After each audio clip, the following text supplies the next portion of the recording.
Indian council act of 1861 சரிங்களா இருக்கும்போது Lord Canning ஏற்கனவே வந்து நம்ம வந்து ஃபர்ஸ்ட் இதில் வந்து அவர் புதுசாக வைசராக போட்டுக்கலாம். இவர் என்ன பண்ணுறாரு, முதல்ல நான் சேஞ்ச் பண்ணுறேன், எனக்கு தெரிஞ்ச மாதிரி நான் வந்து அரசாங்கத்தை வந்து மாத்துறேன்னு சொல்லி போர்ட்ஃபோலியோ சிஸ்டம் அப்படின்னு சொல்லி ஒன்று கொண்டு வராரு. என்ன அப்படின்னு சொன்னால் இலாக்கா ஒதுக்கீட்டு முறை.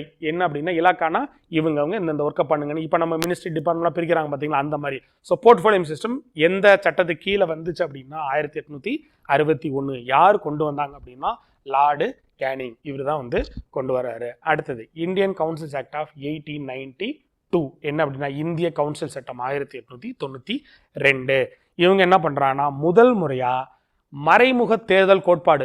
நேராலாம் நீங்க எலெக்ட் பண்ணிக்க முடியாது. சரி, நம்ம ரொம்ப நாளா என்ன பண்றோம், போராடிட்டு இருக்கோம், எங்களோட பிரதிநிதிகள் எங்களையே எலெக்ட் பண்ணிக்க, நாங்க இந்தியன்ஸ் வந்து நீங்க பண்ற நிர்வாகத்திலே பொறுப்பே இல்லையே, எங்களை யாராவது விளையாட ரொம்ப வருஷமா கேட்டுக்கிட்டே இருக்கும்போது என்ன பண்றாங்க, நேரடியாக கொடுக்க பிரிட்டிஷ் அரசாங்கத்துக்கு மனசு இல்லாம சரி இவங்க வந்து இப்போக்கி பிரச்சனை பண்ணுவாங்க போல் இருக்கு, நம்ம எடுத்தோன்னே என்ன பண்ணலாம், ஃபர்ஸ்ட் மறைமுகமா தேர்தல் பண்ணலாம். மறைமுகமான என்ன, நேரடி தேர்தலாம் நம்மளே பண்ணலாம். அப்படின்னா மறைமுக தேர்தல்லாம் அவங்களே போட்டுக்கிறது. இப்போக்கி அந்த பிரச்சனையை சால்வ் பண்றதுக்காக என்ன பண்றாங்க, மறைமுக தேர்தல் கோட்பாடு முதல் முறையாக எங்க வந்திருக்கு, 1892 வந்திருக்கு.